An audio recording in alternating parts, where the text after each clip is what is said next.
Saya persilahkan untuk menyampaikan apa gagasan yang Anda tawarkan untuk para calon pemilih di 2024. Kita kasih tepuk tangan untuk Anies Baswedan.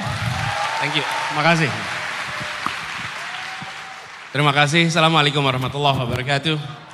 Selamat sore, salam sejahtera buat semuanya.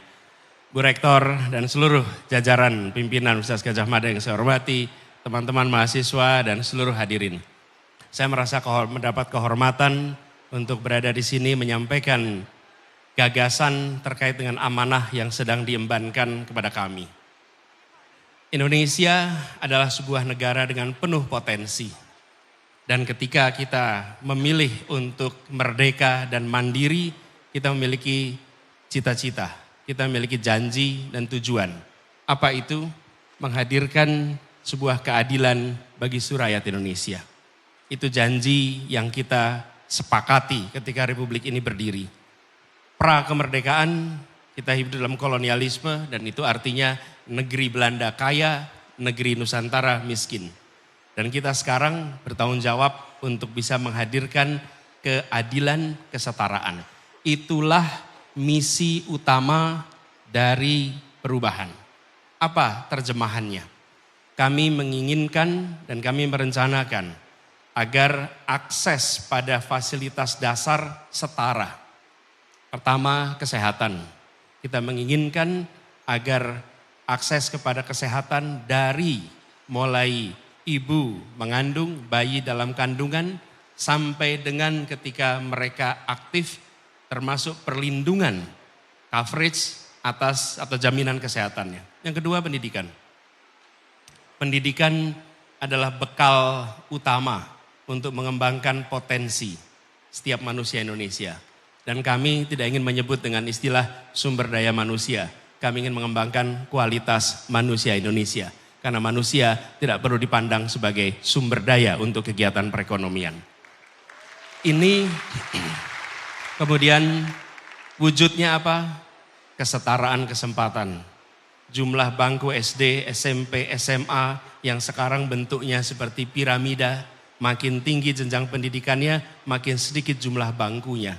Dan itu artinya apa? Banyak anak-anak kita yang tersingkir, tidak bisa mendapatkan pendidikan minimal hingga pendidikan menengah. Lalu pendidikan tinggi.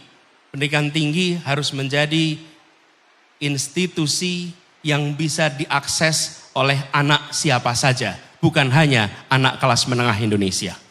Pendidikan yang harganya terjangkau, biayanya terjangkau, dan pemerintah memiliki tanggung jawab mengurangi beban pengelola kampus. Pengelola kampus tidak dibebani dengan tanggung jawab begitu besar terkait mencari pembiayaan untuk kegiatan kampus, tapi biar pengelola kampus fokus pada penelitian, pada pengembangan pembelajaran, pendidikan, supaya kampus betul-betul menjadi institusi yang memungkinkan siapa saja berpartisipasi. Sudah cukup biaya pendidikan yang terlalu tinggi di kampus-kampus kita. Kemudian yang ketiga, kita menginginkan lapangan pekerjaan. Lapangan pekerjaan yang setara bagi semuanya. Bapak Ibu sekalian, teman-teman yang ada di Jogja tahu persis ketika saya tumbuh besar di sini, sejak saya SMP, SMA, banyak sekali teman sekelas bukan berasal dari Jogja. Kenapa? Karena sejak SMP dan SMA mereka dikirim oleh orang tuanya untuk belajar ke kota ini agar mereka bisa mendapatkan pendidikan yang baik. Supaya apa? Nantinya mereka mendapatkan pekerjaan yang baik. Akhirnya ketika mereka dikirim ke kota-kota utama di Indonesia, mereka nggak pernah kembali lagi. Mereka tidak kembali kampung halamannya. Hijrah ke Jogja, hijrah ke Jakarta, hijrah ke Bandung, ke Malang, Surabaya, tidak kembali. Kita menginginkan agar kesempatan pendidikan ada di mana saja, lalu kesempatan kerja setara. Dan itu artinya menambah kota-kota di seluruh Indonesia sebagai pusat pengembangan perekonomian. Perekonomian kita hari ini tersentralkan di kawasan Jawa bagian barat, khususnya Jakarta, dan kawasan Jawa. Kita menginginkan dan merencanakan kota-kota di seluruh Indonesia minimal 14 kota menjadi mesin penggerak perekonomian yang memungkinkan bagi semua untuk bisa mendapatkan lapangan pekerjaan yang setara. Lalu yang tidak kalah penting ini adalah terkait dengan kebutuhan pokok. dasar kita bahwa kita membutuhkan tata kelola kebutuhan dasar yang lebih baik. Contohnya beras. Biaya hidup yang tinggi, apalagi bagi mereka yang statusnya prasejahtera, menjadi makin berat ketika harga kebutuhan pokok itu mahal. Kalau harga beras mahal dan petaninya makmur, artinya uangnya berujung di petani. Tapi situasi yang kita hadapi adalah berasnya harganya mahal, petaninya tidak sejahtera, uangnya hilang di jalan. Tata niaga ini dikoreksi dan mafia-mafia terkait produk pertanian ini harus diperangi secara tuntas. Karena merekalah sumber masalah yang ada di tempat ini. Apa yang terjadi? Di ujung kita menginginkan agar biaya kebutuhan pokok lebih menurun, lebih murah. Di sisi lain kesejahteraan dari para petani lebih tinggi. Pakai indikator sederhana. Petani bisa menabung, titik. Selama petani tidak bisa menabung, maka biaya operasinya, biaya produksinya tidak sebanding dengan pendapatannya. Yang kelima, penegakan hukum. Negeri ini punya kesempatan untuk maju, tetapi selama rule of law, kepastian hukum, penegakan hukum tidak menjadi prioritas, maka yang terjadi adalah tata kelola pemerintahan tidak berjalan dengan baik. Praktek korupsi masif di mana-mana. Dan yang kita saksikan adalah aparat yang seharusnya menegakkan hukum melakukan tindakan-tindakan yang tidak setara. Mereka yang kuat tak tersentuh, mereka yang lemah tersentuh. Mereka yang kawan tak tersentuh, mereka yang lawan disentuh terus. Dan ini harus diubah. Pemberantasan korupsi menjadi prioritas penting, penegakan hukum yang adil menjadi prioritas, dan membuat pengadilan kita menjadi pengadilan yang kredibel, itu prioritas kita. Ini adalah aspek yang membuat Indonesia kita bisa take off. Bila kita perhatikan ini, kebutuhan pokok, kesehatan, pendidikan, lapangan pekerjaan, dan kepastian hukum ini kita tata dengan baik, insya Allah Indonesia akan menjadi negeri yang lebih baik. Kita akan maju dalam keadilan. Kenapa kata keadilan itu penting Bapak sekalian? Karena kita selama ini sudah melakukan pembangunan. Bukan setahun 2 tahun, lebih dari 7 dekade. Tetapi yang menerima manfaat masih sebagian. Tanggung jawab kita adalah memasukkan unsur keadilan di dalam seluruh pengambilan kebijakan. Kami pernah lakukan di Jakarta. Termasuk pengambilan kebijakan soal pertamanan, kebijakan terkait jalan raya, kebijakan terkait sekolah, kebijakan terkait kesehatan, faktor keadilan dimasukkan. Dan ketika faktor keadilan dimasukkan, apa yang terjadi? Yang merasakan manfaatnya menjadi jauh lebih luas. Mereka yang selama ini tidak dapat manfaat, kemudian mendapatkan manfaat. Republik ini didirikan bukan sekedar untuk meningkatkan kesejahteraan. Republik ini didirikan untuk menghadirkan keadilan sosial bagi seluruh rakyat Indonesia. Itu kalimat terpenting. Dari situ kita berharap nanti ada persatuan, ada kebersamaan. Karena Bapak Ibu sekalian, teman-teman, adik-adik semua, tidak ada persatuan dalam ketimpangan. Kalau Anda bisa menunjukkan contoh kasus ketimpangan yang menghadirkan persatuan, kita ingin lihat. Nah ada. Yang namanya Indonesia Bersatu, Bhinneka yang ika, yang guyup, mensyaratkan keadilan. Tanpa keadilan tidak ada persatuan. Tanpa keadilan tidak ada kebersamaan. Tanpa keadilan tidak ada ketenangan. Hadirkan keadilan, maka Indonesia akan tenang, makmur, bahagia. Itu kira-kira teman-teman. Saya rasa saya cukup sampai di sini. Sebagai gagasan awal, kata kuncinya adalah keadilan dilaksanakan di semua sektor. Dan bila itu dihadirkan, maka kalimat Bhinneka Tunggal Ika bukan hanya kalimat yang ada di dalam sebuah logo Pancasila, tapi dia akan menjadi keseharian kita semua. Terima kasih. Assalamualaikum warahmatullahi wabarakatuh.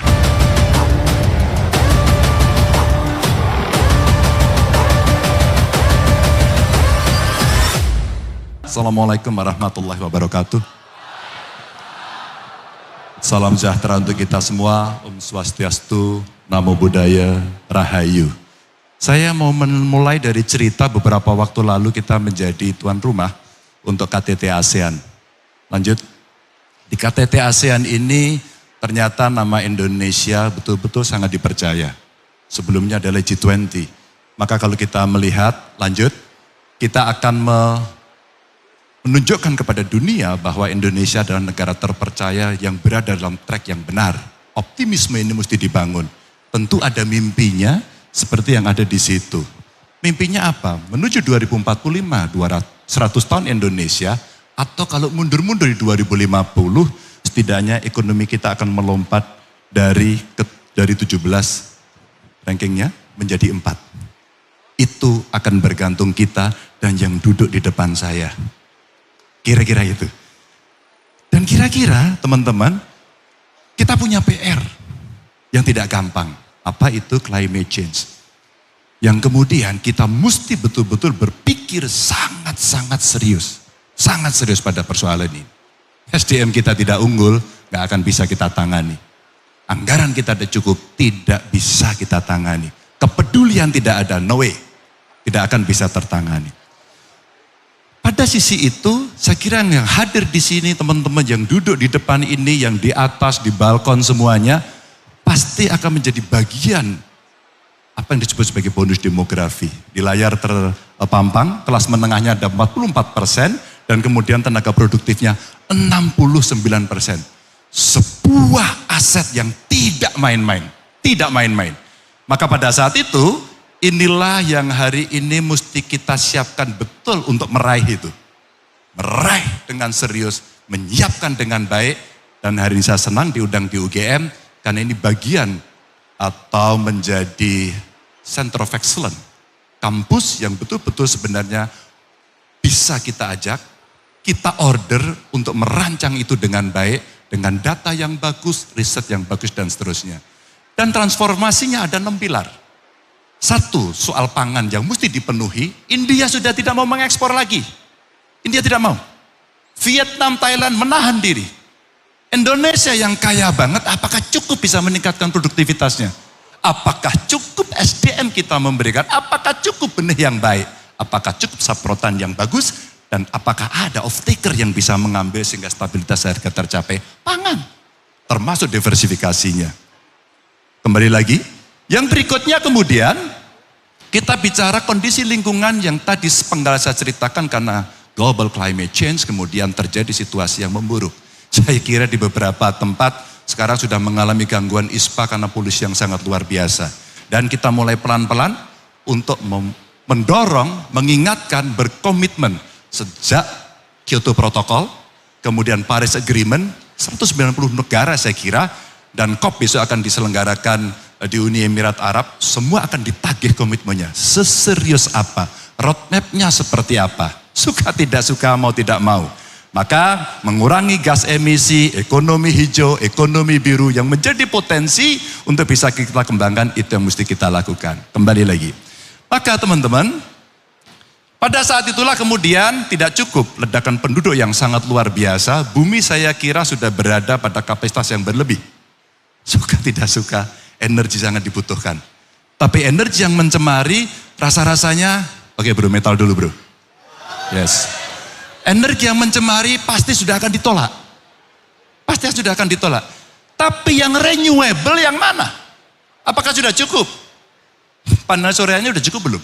Tenaga anginnya sampai di mana? Ya enggak? Geotermanya sampai di mana? Ini hari yang menjadi PR dan ada 2 senario besar.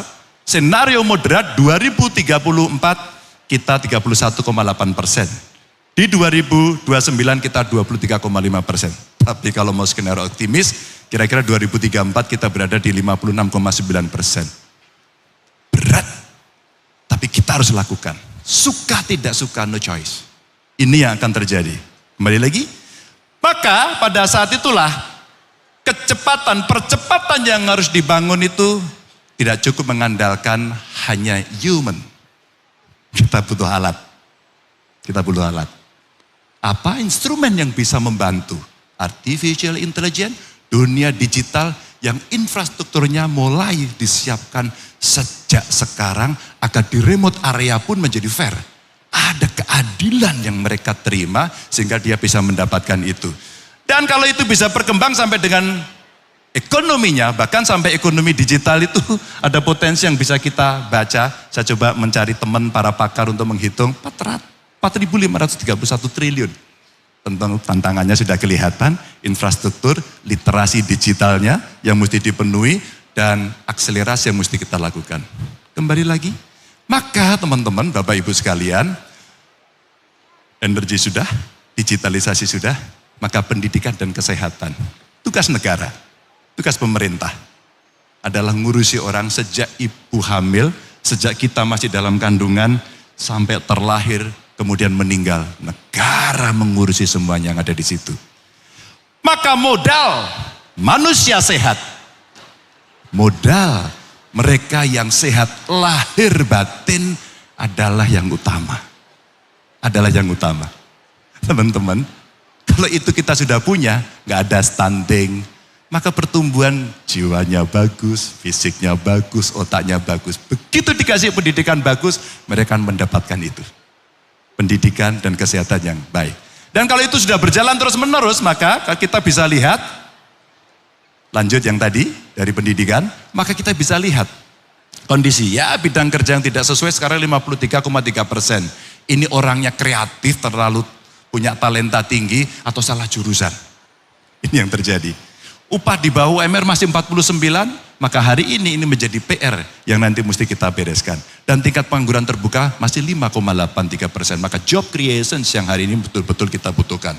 Sekolah vokasi, investasi dan hilirisasi yang mesti kita lakukan. Dan dari tenaga kita optimalkan sendiri. Kecuali kita tidak mampu, mari kita kolaborasi. Tapi transfer of knowledge, transfer of teknologinya mesti dilakukan, harus. Itu yang kita lakukan. Dan mata kuliahnya, karena kita di kampus, rasanya mesti dinamis dan menyesuaikan perkembangan zaman. Adaptif. Bu Rektor, saya kemarin menyampaikan pada teman-teman, rasanya MKDU-nya ditambah. Tidak hanya kemudian kita bercerita yang sudah ada, plus pelajaran digital. Rasanya anak-anak yang sekarang ditambahi ilmu itu, inovasinya berkembang dengan sangat luar biasa. Sangat luar biasa. Maka menjemput hilirisasi yang akan dilakukan, mesti disiapkan SDM-SDM yang unggul. Kembali. Kalau kita melihat seperti itu, ini semua berjalan dengan baik. Tidak akan bisa berjalan mulus-mulus saja kalau penegakan hukumnya memble, korupsinya jamaah, dan sistem kemudian tidak bisa mengakomodasi itu. Akhirnya, bocorlah di mana-mana. Ini problem yang kemudian mesti kita tangani. Kita lihat saja kalau dari grafik yang saya munculkan itu, antara yang orange dengan yang biru, berapa kasus dan berapa tersangkanya. Tapi menghukum tidak cukup. Mencegah jauh lebih baik. Maka memberikan pendidikan anti korupsi sejak dini rasanya menjadi sebuah kewajiban. Membangun integritas sejak dari dini. Dan tantangannya, kebiasaan korup, kebijakan korup, sistem aturan korup, dan praktek yang korup. Saya kurung di dalamnya. Apa karena aktor, regulasi, atau kelembagaannya. Ini yang kemudian menjadi kita tata, sehingga penguatan aparat penegak hukum mulai jaksa, KPK, dan kepolisian is a must. Termasuk reform di masing-masing kelembagaannya. Kembali lagi. Maka teman-teman, kalau kita melihat dari ini, next. Ada 3 fondasi melipat gandakan anggaran untuk mengcover itu, melakukan digitalisasi di dalam dunia pemerintahan agar lebih cepat dan membasmi korupsi. Ada regulasi, sistem dan kelembagaan, dan aktor yang harus dilakukan. Terakhir, maka ingin saya sampaikan bahwa lanjut, ada 7 yang kemudian mesti kita sampaikan. Membangun SDM produktif sebagian tadi saya sampaikan, stabilisasi harga pokok yang mesti kita lakukan, dan kemiskinan mesti dihapus setidaknya yang ekstrim mesti nol. Kerjaan sudah dimulai.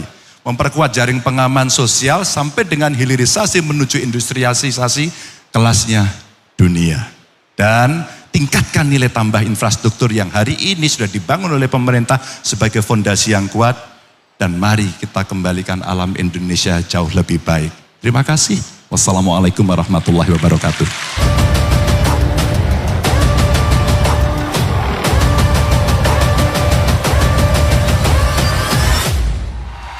Terima kasih atas undangan yang diberikan kepada saya. Bismillahirrahmanirrahim. Assalamualaikum warahmatullahi wabarakatuh. Salam sejahtera bagi kita sekalian. Shalom, Om Swastiastu, Namo Buddhaya. Salam kebajikan, selamat malam. Saudara-saudara sekalian, terima kasih undangan ini, kehormatan bagi saya. Saya sebetulnya mau agak protes. Gagasan besar untuk negara besar seperti Indonesia kok hanya dikasih 10 menit. Tapi saya berusaha untuk patuh, disiplin. Saudara-saudara, karena saudara-saudara akademisi, saya akan langsung saja ya bicara. Tetapi kita harus mulai selalu dari dasar pemikiran. Jadi yang saya beri judul, strategi saya, gagasan saya beri judul Strategi Transformasi Bangsa Menuju Indonesia Emas 2045. Karena intinya adalah semua institusi dunia, semua pakar mengambil kesimpulan bahwa semua indikator ekonomi Indonesia menunjukkan bahwa kita pada tahun 2045 akan menjadi negara keempat atau kelima termakmur di dunia. Kalau demikian, secara ringkas kita harus tahu, ya, saya tidak akan mengulangi tujuan nasional. Kita semua sudah mengerti tujuan nasional dari Undang-Undang Dasar 45.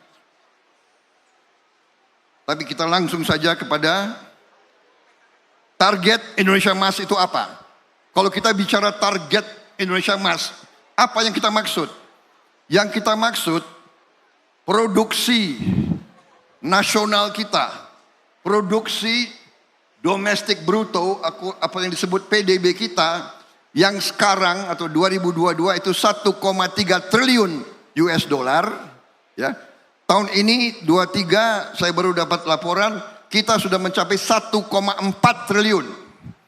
Target kita tahun 2045 adalah 9,8 triliun. Berapa kali lipat? Kemudian ranking kita sekarang 16 besar, kita menuju 5 besar. Income kita, penerimaan kita adalah 4.580, kita menuju 30.000 dolar Amerika per kapita. Ini masalahnya adalah per kapita. Saudara-saudara, untuk menjadi negara yang lompat, menjadi negara makmur, kita tidak mau jadi negara middle income. Kita mau jadi negara high income. Kita harus tumbuh minimal 6%, kalau bisa 7% tiap tahun. Itu adalah target. Saudara-saudara, apa yang sudah dicapai oleh Pak Jokowi, pemerintah ini adalah membangun suatu landasan yang solid. Kita sekarang dari 2014 produksi kita 890 miliar, sekarang sudah 1,3. Ya, dari neraca perdagangan yang minus 6 miliar, minus sekarang kita surplus 54 miliar dolar lebih. Saudara, ini adalah keberhasilan yang patut kita syukuri. Kita masih belum puas, masih banyak merata, ya. Kita perlu ada pemerataan yang lebih adil, tapi ini capaian. Ini adalah fondasi solid. Saya langsung saja karena dibatasi oleh Mbak Nana, ya, 10 menit. Apa? Mencapai itu apa strategi kita? Saya dengan pakar-pakar, saya dibantu pakar-pakar, profesor-profesor yang terpintar, ada kurang lebih, sekarang ada kurang lebih 60 pakar, ya, di berbagai bidang, Polexos Budmil, dan terutama ekonomi. Kita merumuskan 17 program prioritas. 17. Yang pertama, kita harus mencapai swasembada pangan. harus mencapai swasembada pangan. Dan saya yakin ini bisa kalau kita laksanakan dengan benar. Kita bukan saja jadi swasembada, kita bisa jadi lumbung pangan dunia. Itu cita-cita. Kedua, kita harus berani memberantas kemiskinan. Kita harus berani dan kita mampu. Kita mampu menghilangkan kemiskinan di bumi Indonesia. Kemudian dalam rangka itu kita harus juga memberantas korupsi. Korupsi adalah penyakit yang akan menghambat kita dan harus kita selesaikan. Kita harus tingkatkan pelayanan kesehatan dan obat untuk rakyat. Kita harus kuatkan pertahanan negara. Kalau lemah kita akan diinjek-injek dan dijajah kembali. Saudara-saudara, tidak ada yang lemah bisa survive. Kita harus mencapai swasembada air. Air menjadi komoditas strategik. Air menjadi komoditas strategik. PBB sudah meramalkan kita akan mengalami krisis air. Untuk itu kita harus fokus kepada teknologi air dan sebagainya. Saya di Kementerian Pertahanan, ada Universitas Pertahanan di bawah pembinaan saya. Kita bentuk sekarang di Fakultas Teknik prodi khusus hidrologi, ilmu air kita bentuk, dan kita punya satgas air. Kita sudah mampu mencari air dengan tepat, kita drill air dan sudah produksi di mana-mana. Saudara-saudara sekalian, kita harus sempurnakan penyempurnaan keuangan negara. Sekarang kita harus lebih tingkatkan penerimaan dan cara penerimaan negara, keuangan negara. Kita harus menjamin ketersediaan pupuk, benih, dan pestisida langsung ke petani. Sekarang terlalu banyak perantara-perantara, ini kita harus sekarang jamin pupuk harus sampai ke petani. Kita harus lanjutkan hilirisasi dan industrialisasi, saudara-saudara sekalian. Kuncinya adalah ini yang akan mempercepat lompatan kita. Saudara-saudara sekalian, dengan hilirisasi, komunitas-komunitas kita sekarang di bawah kepemimpinan Presiden Joko Widodo, kita tidak mau komunitas kita, sumber alam kita diekspor, dijual murah ke bangsa lain. Kita tidak mau. Kita hentikan ekspor murah. Kita wajibkan mereka untuk melakukan pengolahan di Republik Indonesia. Saudara-saudara sekalian, dan ini membuat banyak negara asing tidak suka. Kita mau diboikot, tapi kita tidak gentar. Kalau tanpa hilirisasi, tidak mungkin kita menjadi negara makmur. Sebagai contoh, 1 kilang minyak di Jepang. 1 kilang minyak di Jepang, limbahnya diolah oleh 40 perusahaan. 40 perusahaan. Kemudian hasil 40 perusahaan itu digunakan oleh 40.000 pabrik, 40.000 perusahaan. Bayangkan, kalau kita punya pengolahan-pengolahan di Indonesia, nikel, smelter-smelter di Indonesia, boksit, semua smelter di Indonesia, semuanya kita bisa bayangkan berapa ratus ribu pabrik, berapa ratus ribu perusahaan akan dibuat di Indonesia. Ini pekerjaan untuk saudara-saudara sekalian, untuk mahasiswa-mahasiswa, untuk anak-anak kita semua. Kita tidak mau anak-anak kita hanya mendapat pekerjaan dengan upah rendah, kita tidak mau. Kita ingin menjadi negara yang maju, saudara-saudara sekalian.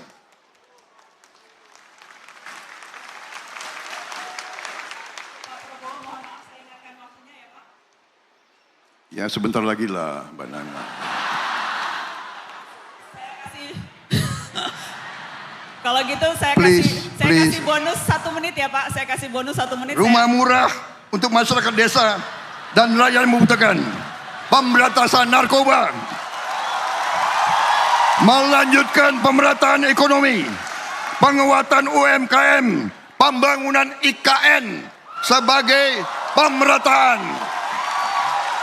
reformasi politik, hukum dan birokrasi, menjamin pelestarian lingkungan hidup,